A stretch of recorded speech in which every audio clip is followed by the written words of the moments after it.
up here. Great. So why don't we dive right in?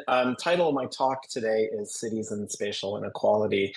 Um, and once again, my name is Tom Kemeny. So the starting point for my talk today is the recognition that in a wide range of countries, we're living through a highly unequal age, in keeping indeed with the School of Cities upcoming theme. So up on the screen is a visualization of some dimensions of that. So here we're looking for the United States at changes in real weekly earnings for men and for women between the early 1960s and 2017. And what we can see in that picture is starting in the, let's say, mid to late 1970s or early 1980s, there starts to be a strongly growing gap between the earnings commanded by workers who have higher levels of education, those who have bachelor's degrees and graduate degrees, and the rest of the American workforce. And we can see this quite clearly, both among men and among women. And of course, this has been incredibly well studied by a wide range of labor economists and social scientists, and it's something that we understand a lot about. The focus of my talk today is on the spatial distribution of those incomes within largely the space of the United States.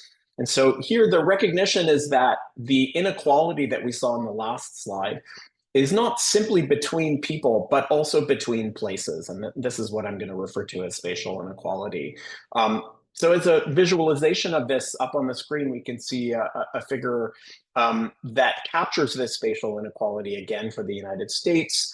And here we're looking at the standard deviation of log either incomes or wages, depending on the measure that we're talking about, across local labor markets in the United States. So we're taking the lower 48 states, we're chopping them up into about 700 what are called commuting zones that in practice capture local labor markets. And we're looking at dispersion in average income levels across those places. And we see very clearly that between 1940 and 1980, the US was in what's called a convergence phase, meaning in some senses that incomes were being equalized across space progressively. Another way to think about that is it mattered less in terms of, if we're thinking about income as a broad proxy for opportunity, that opportunity was becoming increasingly equalized across places. It mattered less where you happen to live in terms of the quality of opportunity that you might experience.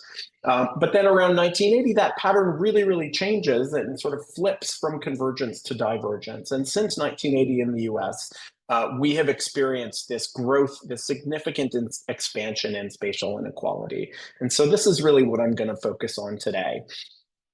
In terms of a plan for my talk, I am going to make a pitch for why we should care about spatial inequality. Then I will talk about what spatial inequality looks like, again, mostly focusing on the US, but I do have a slide on Canada. I'll spend some time talking about, both in theoretical and empirical terms, what sense we can make about why this rising spatial inequality is happening. And then I will close with some reflections on what we can do about it. Okay. And I'll try and do all of that in about a half an hour. So let's start with why we should care about spatial inequality. Well, in fact, the default position in the US especially, for much of the 20th century and let's say the first decade of the 21st, is that actually we shouldn't particularly care about spatial income inequality, because we might imagine in a country where there are relatively low costs to migration, then we might think of place-based gaps in income as simply reflecting people's choices, free to move as they are, around the kinds of amenities they want to consume, where they can find jobs that suit their skills and background, and so on. And so we might think about income gaps as simply sort of reflecting the working out of the economy over space. And to the extent that it hasn't worked perfectly, well, people can pick up and move. So, this sort of reflects economists' tendency to say that rather than focusing on places, we should instead try and focus on helping people. And this all sounds really great in some ways, although, at the extreme, it can sound a bit like a caricature. So, here is an article on the screen here written by the prominent urban economist from Harvard, Ed Glazer, where he essentially says, it's a mistake for governments to try and take places that are struggling, places like Buffalo, and expend scarce policy efforts trying to bring them back. But rather, what governments should do instead is incentivize Buffalonians to pick up and leave Buffalo and move to places where they might find better opportunity. And so this is sort of has been the consensus view. But that consensus view has really changed in the last 15 years. And there were two reasons why we're rethinking that consensus. One is that Americans aren't moving nearly as much as they used to. And the second is we know a lot more about the negative impacts that spatial inequality has on communities and individuals. So let's talk about each of those for a minute. So the first is, if we think about this standard view in which the system works through mobility, we can think about people's internal migration choices as kind of like the plumbing of the system. Well, in practice, what we see is that Americans are moving much less than they used to for much of the 20th century. So the peak of internal migration in the US is around 1980. And since 1980, Americans are considerably less mobile, half as likely to move between local labor markets as they were in 1980, and also less likely to leave struggling places. And even less likely if we're talking about households that are headed by less well-educated individuals. And so all of this suggests that the plumbing of the system is blocked. And consequently, that all sorts of Americans appear to be stuck in place. The second fact that has prompted this rethinking is really a growing body of evidence that tells us about the far-reaching negative impacts of spatial inequality. And so here, for instance, as an example of this, this year my colleagues and I published a study where we sought to understand whether if you grow up in a poor family, meaning a family in the bottom 25th percentile of income ranks in the United States, did it matter if you were poor in a struggling place versus equivalently poor in a more dynamic local economy? And so we classified around 20,000 places in the US in terms of their trajectories over time, both socially and economically, and identified places that were either long-term left behind or recently left behind, and contrasted them against places doing better or places that have done well persistently over a long period of time. And what we found is that if you were a child growing up in a poor family, you were much less likely to experience positive social mobility in adulthood, meaning climbing the income ranks by the time you're an adult, if you're growing up in one of these either long-term left behind or recently left behind places. And in some ways, surprisingly, the effect of growing up in one of these left behind places remained even if your family moved away and moved to a more dynamic place, which suggests that the effect of place had a kind of a long run hangover, an imprinting effect, such that even if you moved somewhere else, it was still sort of the negative effects were still with you.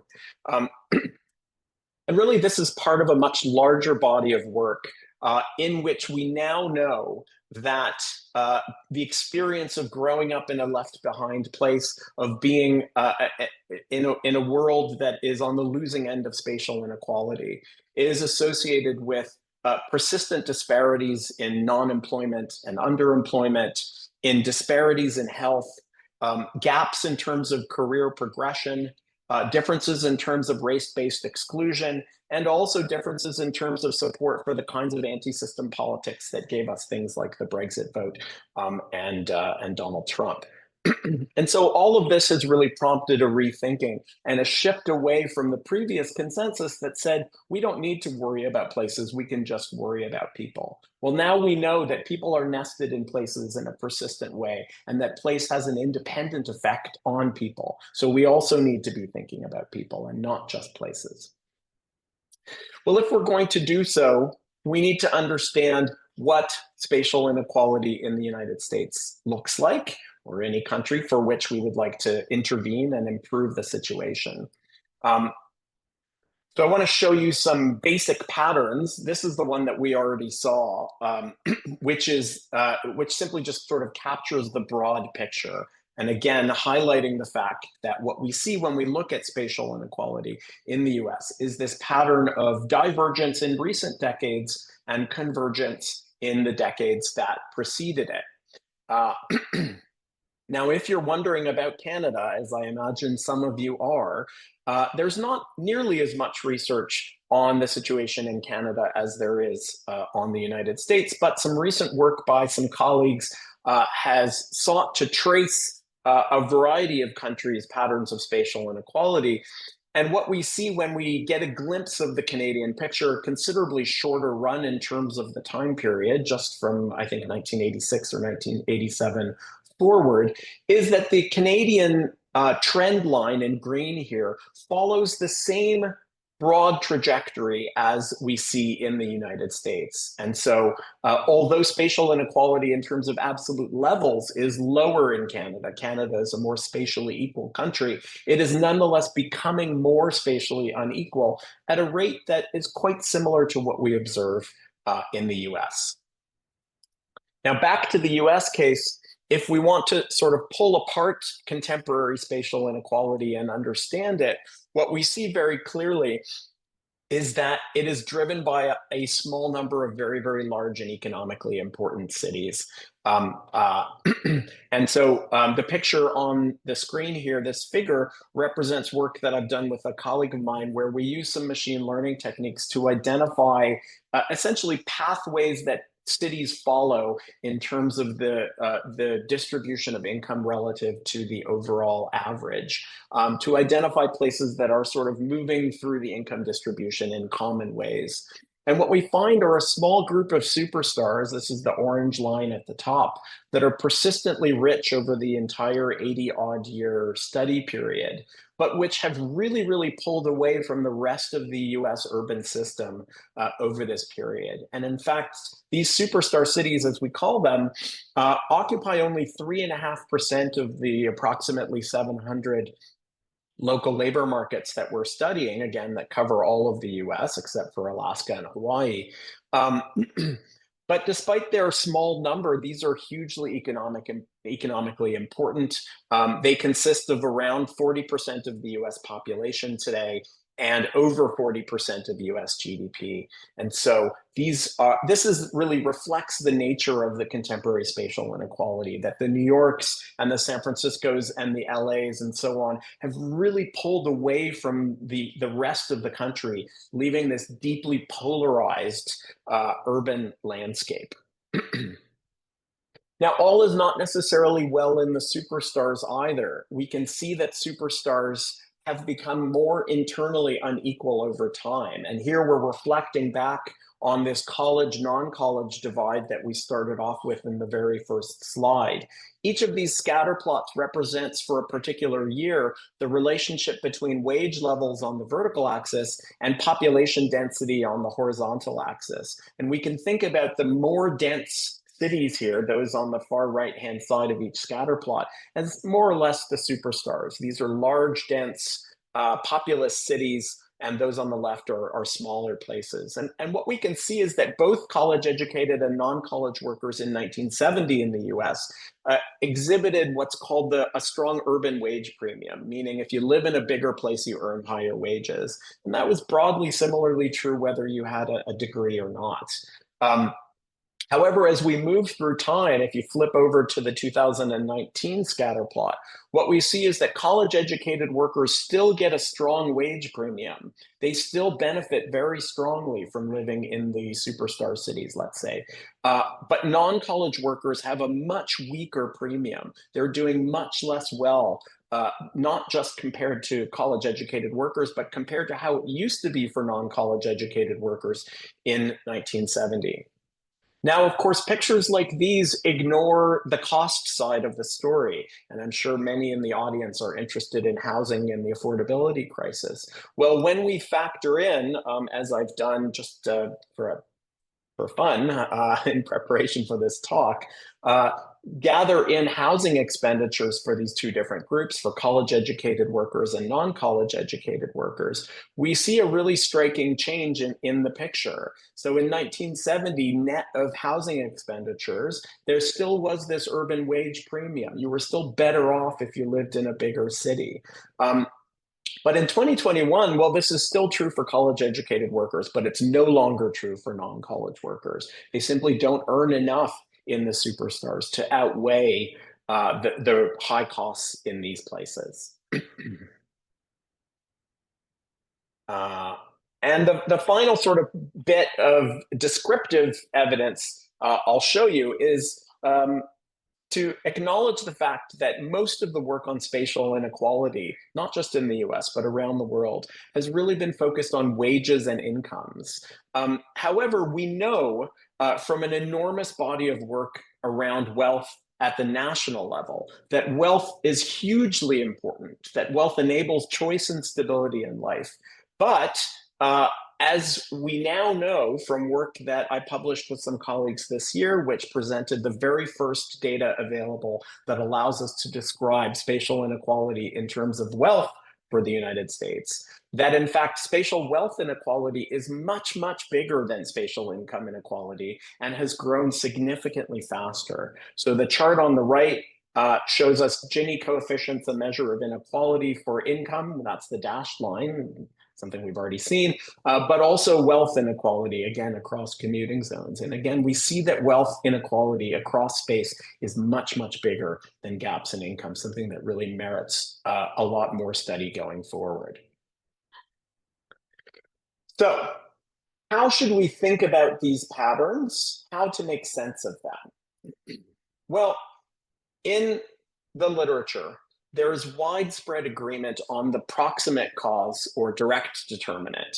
That is to say, we know that in a mechanical sense, we have spatial inequality today in countries like the US and Canada because highly educated workers are highly concentrated in those large, dense superstar cities. Okay, so on that front, there's not a lot of controversy. The real question comes, why?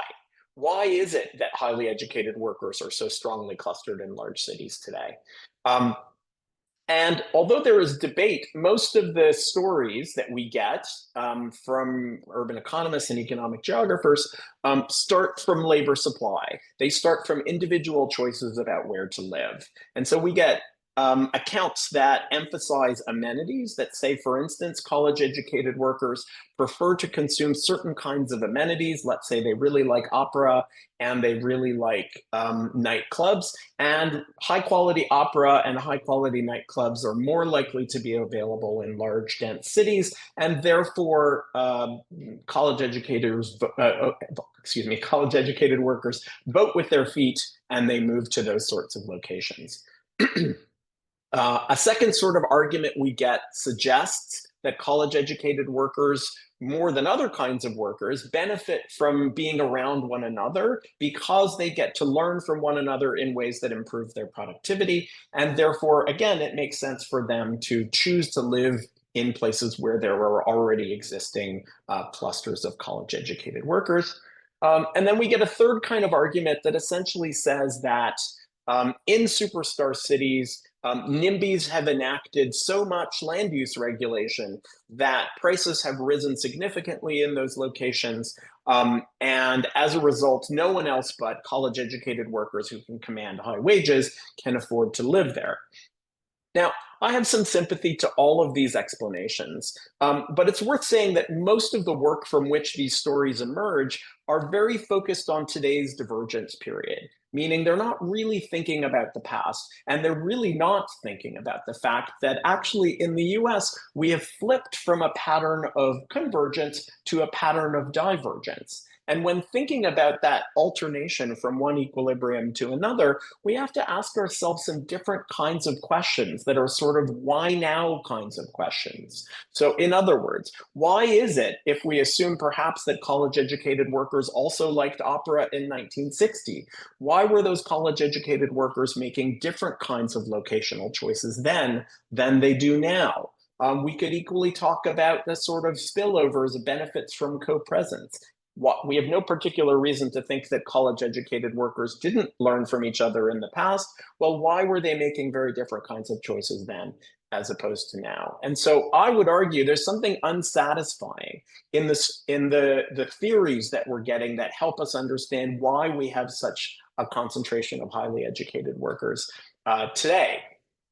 What I want to do briefly is pitch an alternative framework, one that I think better explains the long run picture that includes this sort of flipping from convergence to divergence. And it's a story that brings together ideas from economic historians, from economic geographers, and also from labor economists around the role of technology and industrial revolutions. The broad story here is one that says that technological change is something that happens not in a smooth, continuous manner, but rather it is one where every once in a while we get major new disruptive technologies, what historians call general purpose technologies or GPTs, and that these come along occasionally and punctuate equilibria, and in the language of the historian Joel Mokyr, set the economy on a new path.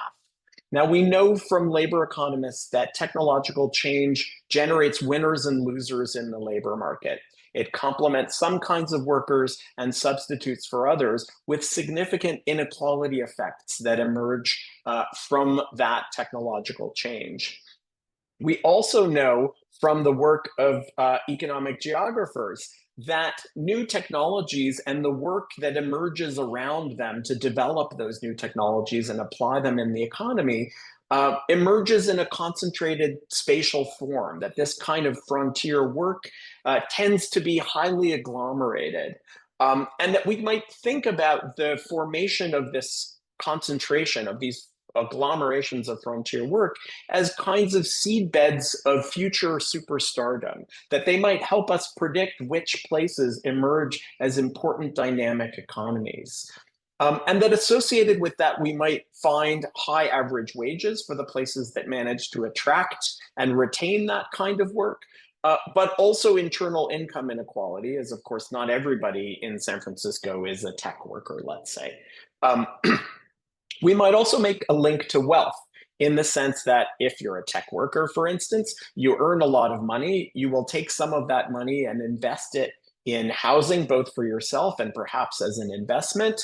And in a high demand location, those investments will appreciate rapidly. You might also take some of your money in it and invest in a business equity. And all of that because, again, not everybody in San Francisco is a tech worker, and not every place in San Francisco is going to produce wealth inequality both within the San Franciscos and between the San Franciscos and the Clevelands and Cincinnatis, let's say.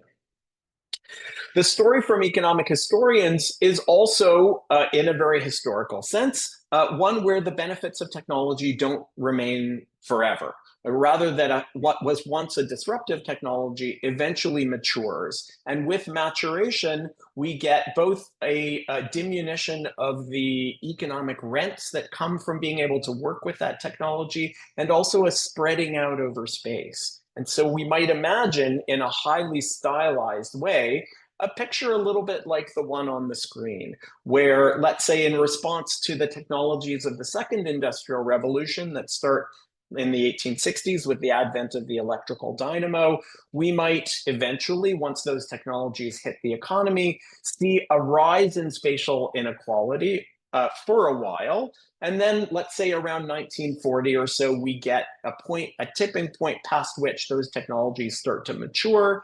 The rents from them start to weaken. They start to spread out across the United States. That produces a decline in interregional inequality. And all of that carries on until we get the next big technology shock, which happens, let's say, around 1980, once the technologies of the third industrial revolution, the semiconductor, the microchip, and so on and so forth, really start to transform the economy again. And we get this upsurge in interregional inequality again. And notice how this picture, or at least the part between 1940 and today, gives us a picture that looks, let's say, at least bears some family resemblance to the patterns of spatial inequality that I showed you a little bit earlier.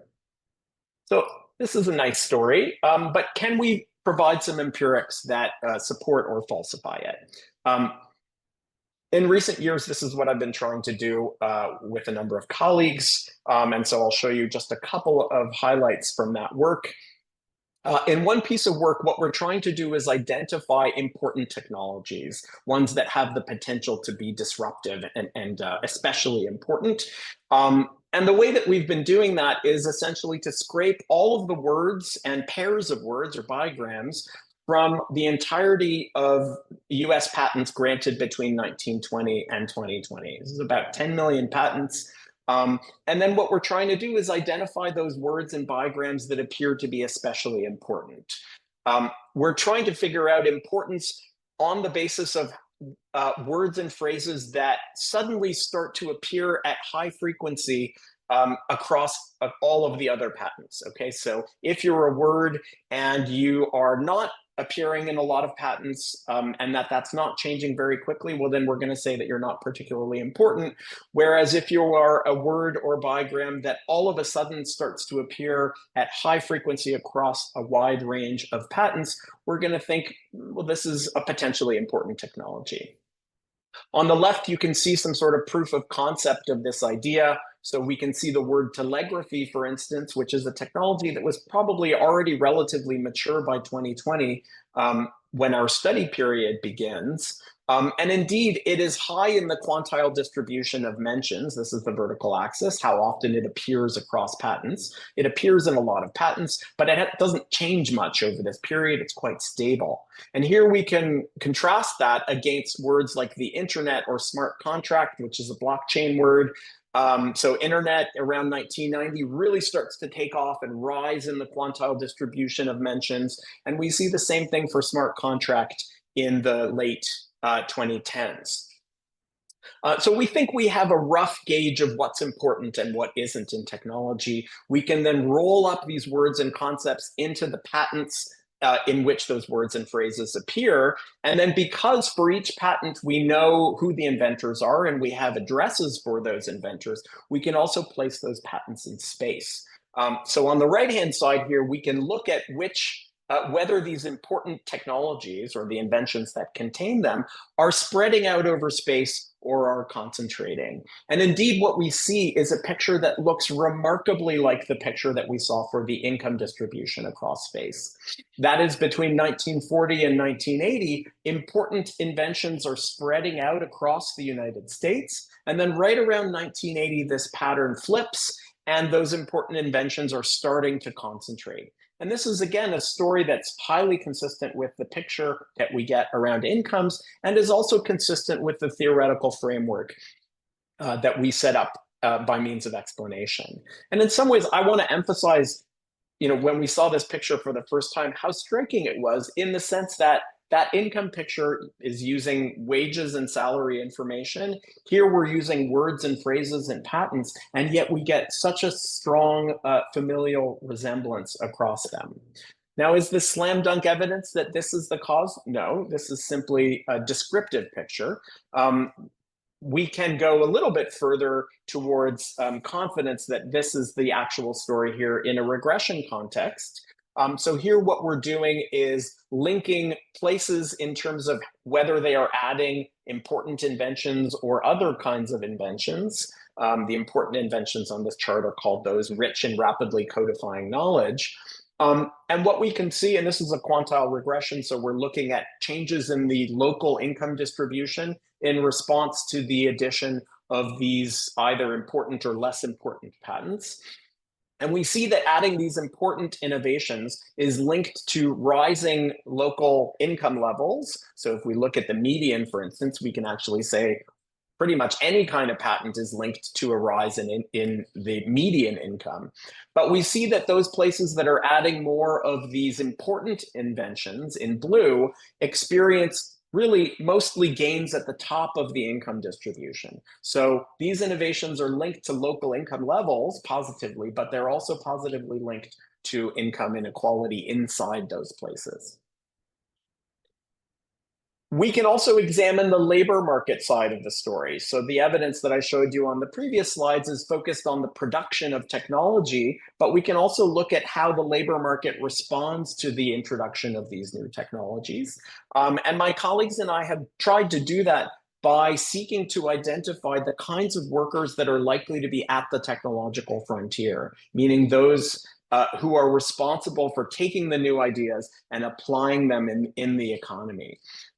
Having identified these for both the second and third industrial revolution, what we observe is that places that manage to grab concentrations of these frontier workers are really seedbeds of future prosperity. If you get there early, in other words, in terms of capturing frontier work, well, that predicts having high incomes decades later, capturing hubs of key industries decades later, but also being hubs of not just the right industries, but the right kind of work in the right kinds of industries. And so this is in many ways a more convincing story than one that is linked to amenities, because it gives us a story of change, that there are structural changes, and places that manage to succeed in response to those changes are ones that manage to be prosperous. We can also finally link that prosperity to wealth.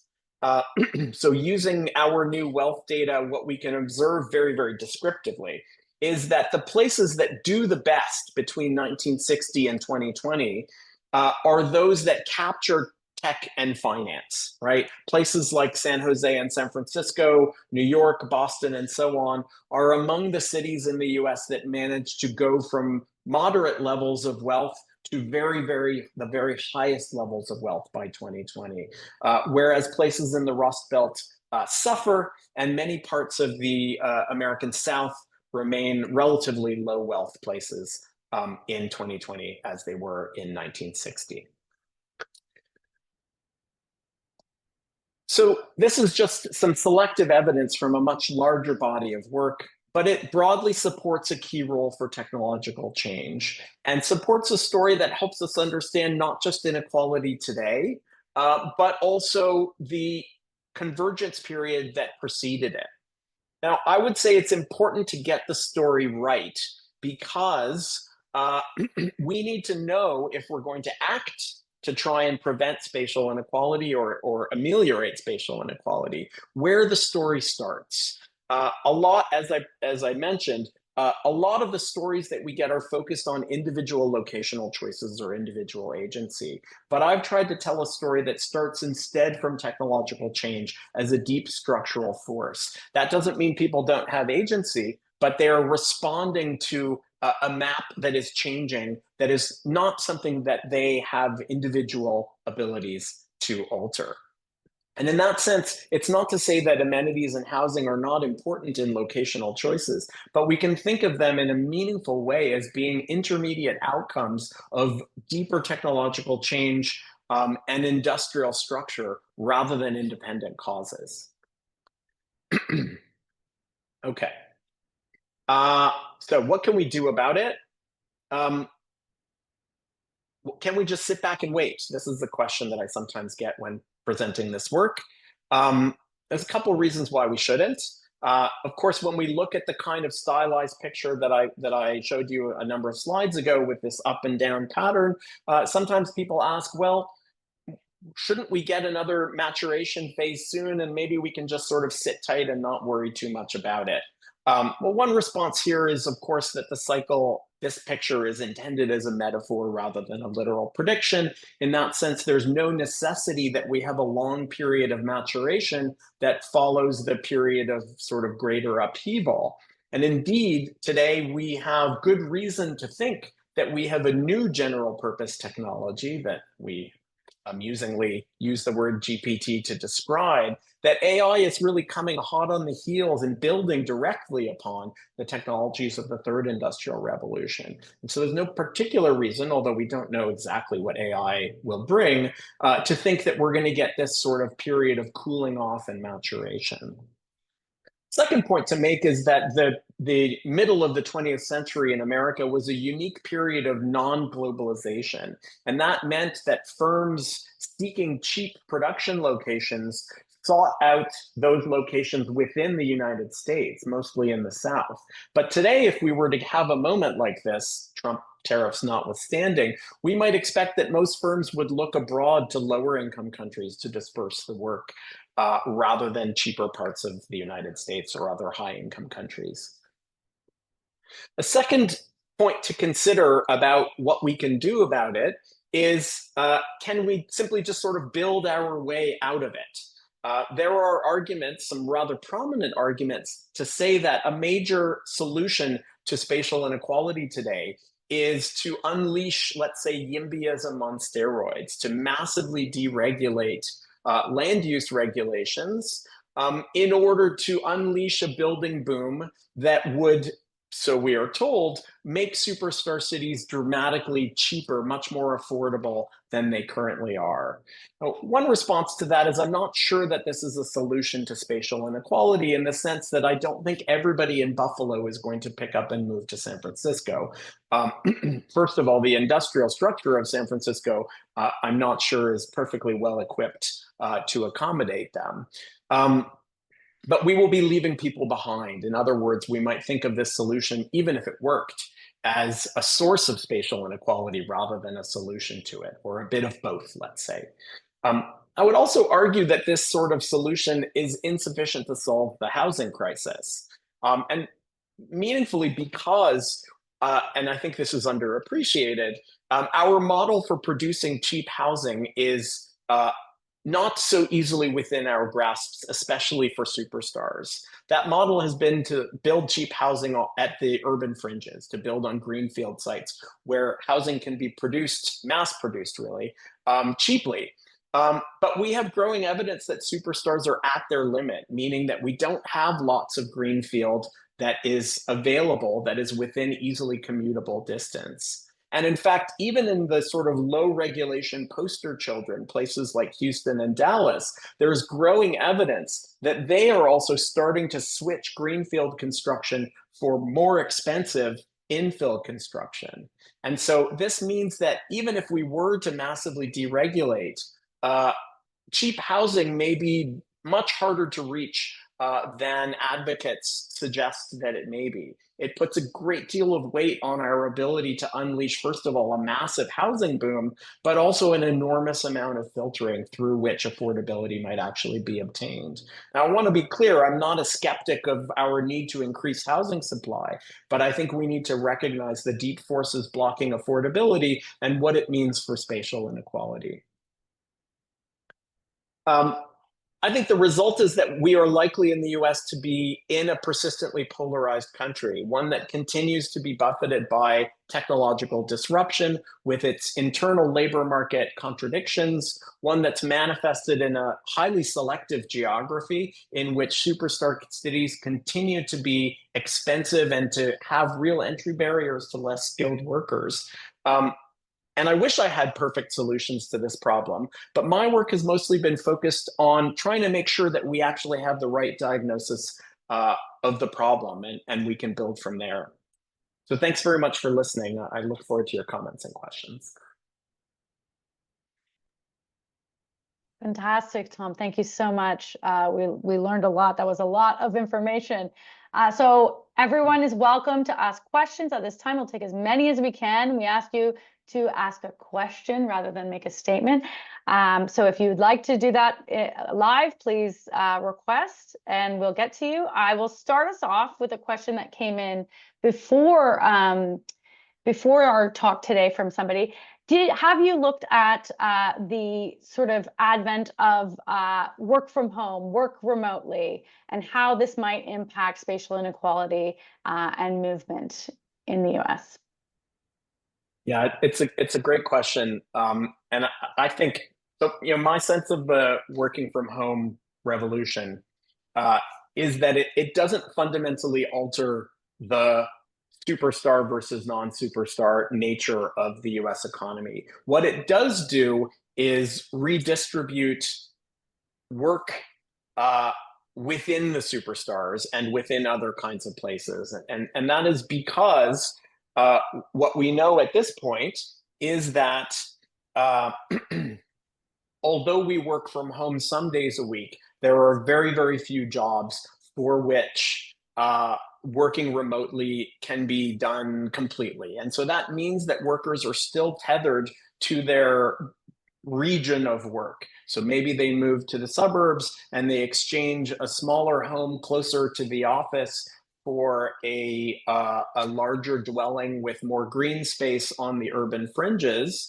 But they are not, for the most part, starting to live their life and conduct work from a hot tub in a jungle in Costa Rica.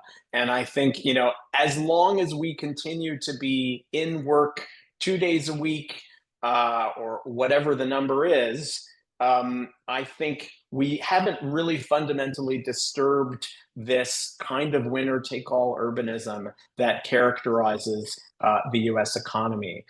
I would also say, I want to make sure that I don't just talk on and we don't get to other questions. It is not clear to me. I would be interested in what Karen Chappell has to say about this, but it is not clear to me that for the kinds of work for which the US, and this is also true for Canada to a significant degree, perhaps somewhat less, but still significant, that the industries that countries like Canada and the US hold a comparative advantage in are ones that very fundamentally involve complex problem solving. And we have a huge amount of evidence that tells us that complex problem solving is more efficiently and more effectively accomplished when we are together in place, when we are bumping into each other at Starbucks, when we are having water cooler conversations, and the kinds of information sharing and knowledge sharing that goes along with it. And so it's not clear to me that we are in a long run equilibrium in countries like Canada and the US, where we are at home quite as much as we are now.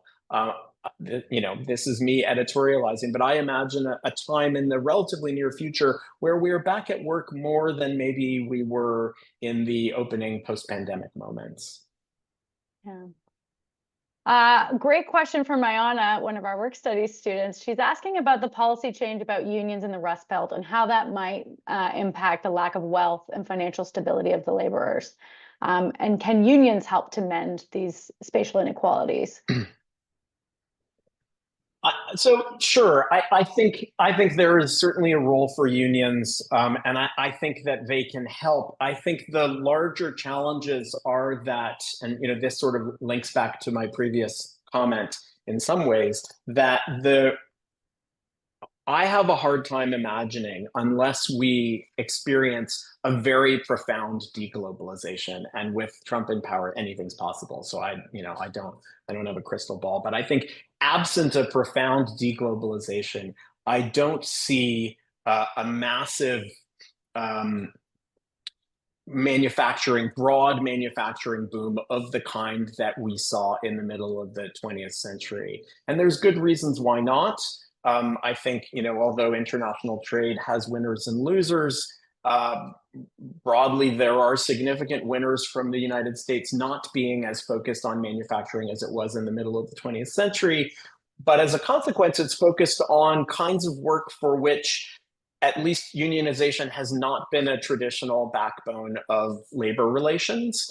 And unless that changes, I think there are limits to what can be accomplished with unionization. Don't get me wrong, I'm incredibly supportive of unionization, but I don't see it as a broad-based remedy. Wonderful. Michael Widener asks, how about climate stability? How do you think climate stability of cities may interact with the economic stability? Yeah, it's a great question, Michael. Climate is a huge wild card here. And so sometimes when I talk about this work, people say, in response to the affordability side of the story, well, the US has lots of land. You're saying we're at the urban frontier. Why don't we just build a new city somewhere in the middle of nowhere, and we can sort of bypass the problems that we are facing? I'm a bit skeptical about that. I think we would, in order to overcome the enormous collective action problems required to build a city out of nothing, we need a big, big motivator. Now, climate might be that motivator. And so we might imagine a world where faced with a profound crisis let's say, I was in Phoenix a number of months ago. It was extraordinarily hot there. I could imagine in a few decades, not many people might want to live in a place like Phoenix. And that might prompt people to think about coming to form, new cities as a sort of a solution. Uh, but I still think the collective action problems here are extremely forbidding, and something like the climate crisis seems more likely to put more pressure on existing winter cities that are in more habitable climes than it is to be a real game changer around the sort of structural polarization. Right. And a question from Sergio Montero at UTSC. He's asking about the role of policy in state action. So technological disruption might affect all the countries and regions, but the levels of inequality differ. So how are you conceptualizing the role of state and policy, and what implications that might have for forms of Yeah, no, great. It's a great question. And I think it is intriguing, the work that I showed that my colleagues have done where they're comparing different countries, different experiences of spatial inequality is an intriguing one. The same way some of the comparative national inequality research by people like Piketty and Saez and Zuckman and so on is so interesting because it challenges us to think about, why does France look different than Canada and the US, for instance?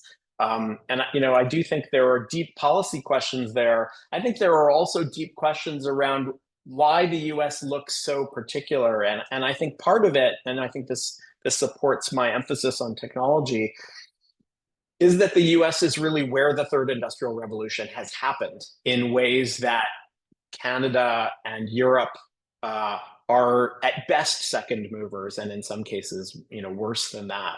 And so we can think about in that way, the U.S. is sort of a proving ground for what happens at the center of technological disruption. But it's also true that its institutions are different.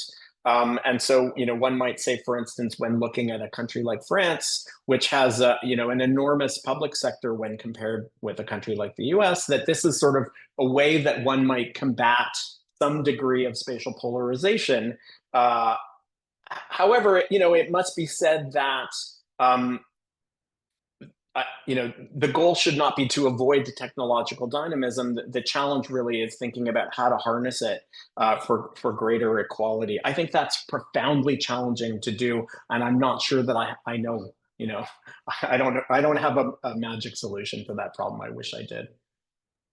Fair enough. Fair enough. So moving from policy to politics. Tom Robinson asks about how you might think of politics as either irrelevant to your analysis or how they might be impacting it, particularly thinking around, the 80s, Reaganomics, Thatcherism, and how those movements impacted equality. Yeah, I think they're hugely consequential, and this is the kind of question that I've heard before around your story, my story, sort of coincides with the rise of neoliberalism, and so how do you pull apart the neoliberal politics side of the story from a pure technological side of the story? And I think, it's incredibly difficult to do that empirically.